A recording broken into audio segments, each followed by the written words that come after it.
Bismillahirrahmanirrahim. Assalamu alaikum, dear students. This session focuses on pidgins and creoles in social context. I hope and expect by the end of this session you would be able to understand the significance or insignificance of pidgins and creoles in various social and linguistic contexts. Well, my dear students, although pidgins and creoles are often widely used by a majority of population out of necessity for certain purposes of communication in a particular situation when needs arise so that two groups or more than two groups of people are unable to communicate with each other, the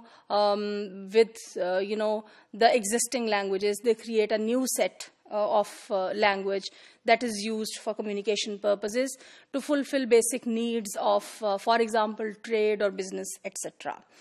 However, when we look at the history, we do not find the use of pidgins and creoles for official purposes as such.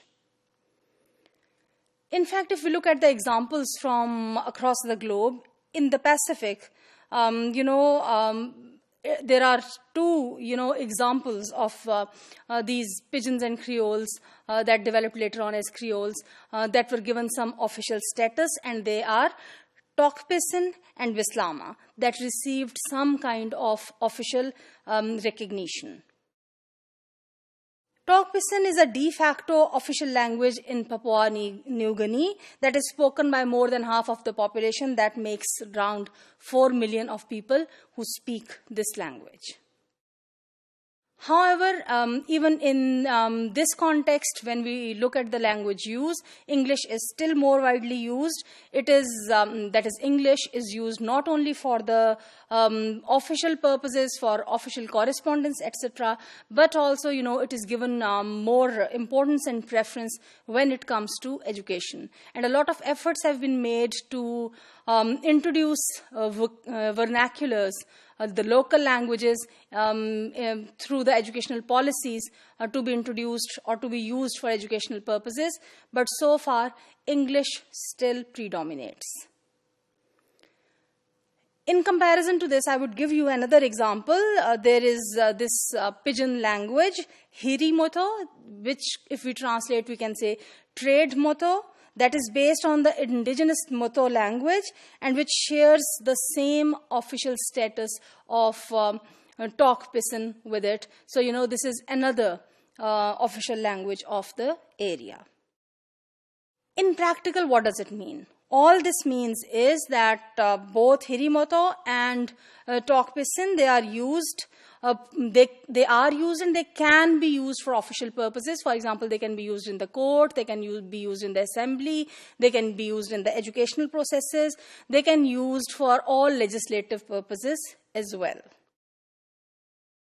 However, when it comes to the practical grounds, where they are most of the times used, for example, Tokpisin is most of the times used for trade purposes or for business purposes. As far as Bislama is concerned, if we take the example of Bislama, although Bislama is a recognized variety by the Constitution of Vanuatu, where it is used as the national language of the country, it is very paradoxical that it is forbidden in schools. Now, this is a very, very unique situation sociolinguistically. This language is approved as an official language. This is approved as a national language. This is a national language of Vanuatu. However, it is forbidden in schools. It is not allowed to use this language in schools. So probably then Vanuatu is the only country in the world which forbids the use of national language for academic or for educational purposes. I would give you yet another example to understand how, pidgins and creoles, they exist in different social contexts and how do they operate. The example comes from the Australian context. In the Australian context, Creole, the language, does not have any official status. It is considered to be a local language. It has been used, however, in bilingual education policies and, it is used to teach students at schools locally. So, I hope through these examples of how, all these pidgins and creoles, when they are put into different social contexts, in certain contexts they are given a certain status, where in other situations they are denied that status.